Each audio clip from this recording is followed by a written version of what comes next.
Hello everyone and welcome back to my channel. Today's video is going to be my March reading wrap up. I read so many good books this month. I don't think I had any actual 5-star books, but I reread some of my old favorites.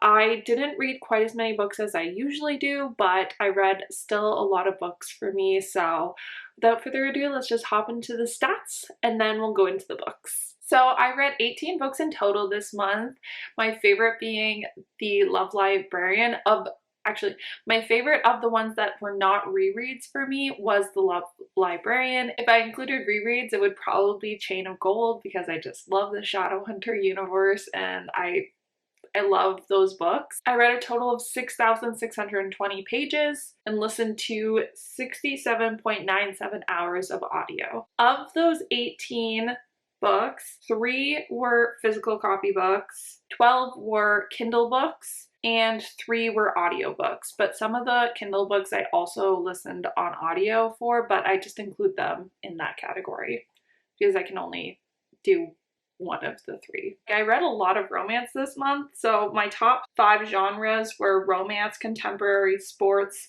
fantasy, and historical. So with those 18 books, it brings my total for the year to 60 out of the 225 books that was my goal to read this year. If this is the first video you've seen of me doing my end of month wrap-ups, I actually split them between 2 videos. Like the first half of the month and then the second half of the month. I'm only including books in this video that were not in my previous one, so make sure you go check that out if you want to hear about the ones that are not in this one. The first book I want to talk to you about is The Librarian Spy by Madeline Martin. This is a historical fiction with very light amounts of romance kicked into it. I really hooked on to those because I'm a romance reader, so whenever books, even if they're not supposed to have romance in them, have even the tiniest bit, I really hook onto it. It makes me love the story even more.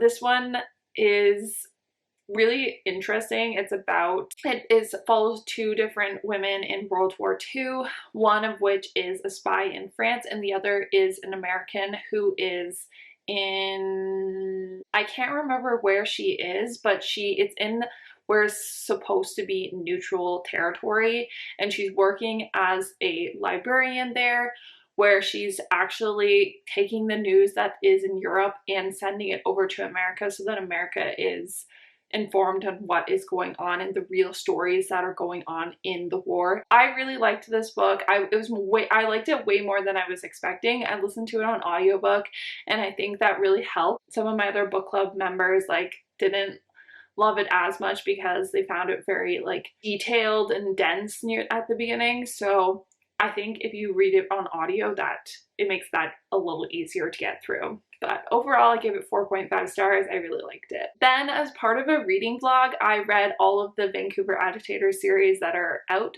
as of right now. So I read Kiss and Don't Tell, Those 3 Little Words, and Right Man, Right Time by Megan Quinn. I really liked this series. I had a lot of fun. Make sure you go check out that vlog if you want my full thoughts as I was reading them. But overall, this series is just a lot of fun. Megan Quinn writing is very funny. I will say that I didn't really know Megan Quinn's writing going into it, so I was expecting it to be really spicy, and it was, especially the third one. It was a lot more spicy than the first 2, but it's a little bit of a slow burn as in I don't think most couples even kiss until at least the 60% mark. So I just wasn't expecting that, so just letting you know. But the books are really funny. They're almost too comical at some points. It's just it almost is like a cringe a little bit at some points in these books. So I gave the first one 4 stars and the second and third 4.25 stars.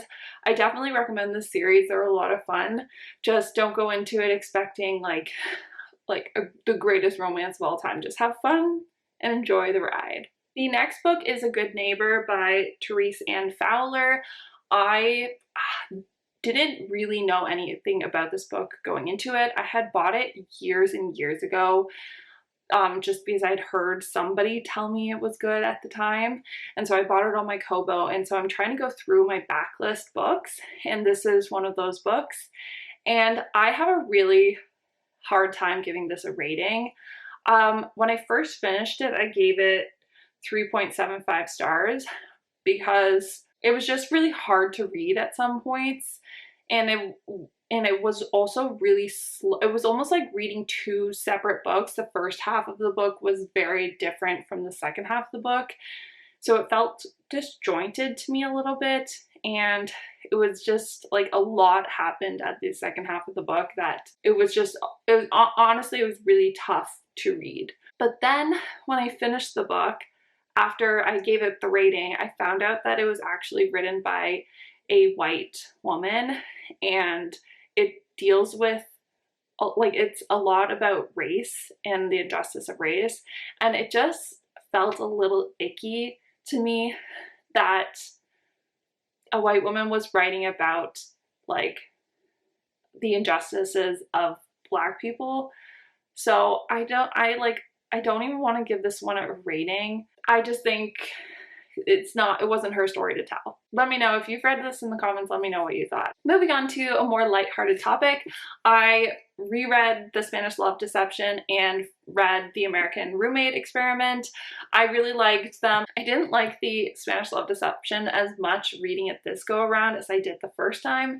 I think I've just read a lot better forced proximity romances at this point. I do like these books. I don't think they're anything amazing, and I think especially with all the hype they get, that also adds like another layer to this, that I am like had higher expectations going into it because of that. The second time reading this one, I gave this 3.75 stars. I think the first time I read it, I gave it actually 4.5 stars. And then I gave this one 3.5 stars. I don't know. I really can't pinpoint exactly what it was. Yeah, I just don't think I bought the romance that much for this. So yeah, unfortunately, these were a bit of a letdown, but they're still like fun, very lighthearted reads. Then I read Say You Swear by Megan Brandy. I stayed up so late reading this book because the ending, I just like had to keep reading to figure out what happened. The ending took me by complete surprise. I did not see it coming at all. It was heartbreaking, but I didn't like the beginning, like 1/3 of this book maybe. Like, I honestly thought about putting it down, and I don't really DNF books, but I thought about putting it down like in the first third of the book. It just felt really immature to me. The writing, the characters, it felt really immature to me in the first part of the book. So, and like I did struggle through the beginning, like I want to say like 25%, because this book is really long. It's like 600 pages. It was almost like 150 or 200 pages that I struggled through before I actually really liked it, because I also just didn't like the first guy. I liked the second guy. I don't want to spoil anything, so I won't say much more, because the ending really did take me by surprise, but I did really like it. I gave it 4 stars because the beginning is just such a struggle to get through for me, but the ending, I bawled like a baby. I was not expecting it. I still really recommend this book because it is a roller coaster it's great. The ending is really good and almost makes up for the beginning of the book. Then I read Most Likely to Score by Lauren Blakely. This is the second book in the Ballers and Babes series. I was quite disappointed by this book, honestly. I loved the first book. I think I gave it like 4.5 stars the first book, but I really liked it. I even reread it, and I still really liked the book. I usually really like Lauren Blakely's writing as well, but I don't know what it was about this story, but I just was not invested in the characters at all. I wanted them to have their happily ever after, but I also just didn't really care about them. I don't know what it was, like, honestly. I think also the plot was just very basic, I guess that's the best way to describe it. Compared to her other books, it just it felt really flat. Yeah, I gave it 3.25 stars, which is quite low for me. It was cute. I probably wouldn't recommend it, but I would recommend the first one. So I'm gonna go into the third one and see what happens. Maybe I'll recommend this whole series, who knows? But as of right now, the first one is by far the best one. And last but not least, I read One Hot Italian Summer. This is actually for a reading blog that will be coming out soon for about forced proximity romances. And I just was not in the right headspace for this book. So the plot of it, basically, there is this writer who gets sent by her manager to this Italian villa in order to get her to write, and there she is staying in this villa with the owner and his son. So it's a single dad romance as well, which I usually love. But as I was reading this, it was snowing outside, it was freezing cold, and I was just so bitter about the weather when I was reading this book that I think it really affected how I felt about this story. That being said, I also just didn't really care about the female main character. I found her to be really immature. I mean, I did really like it, but those two factors really contributed in me like not liking it as much as I think I could have if I read it on the beach where it was nice and sunny. So I think this is definitely a really good beach read, but don't read it if you're being really bitter about the weather in Canada right now. Don't read it. So I gave this one 3.75 stars. And that is all the books that I read in March. I hope you guys enjoyed. Leave in the comments down below what your favorite book that you read in March was.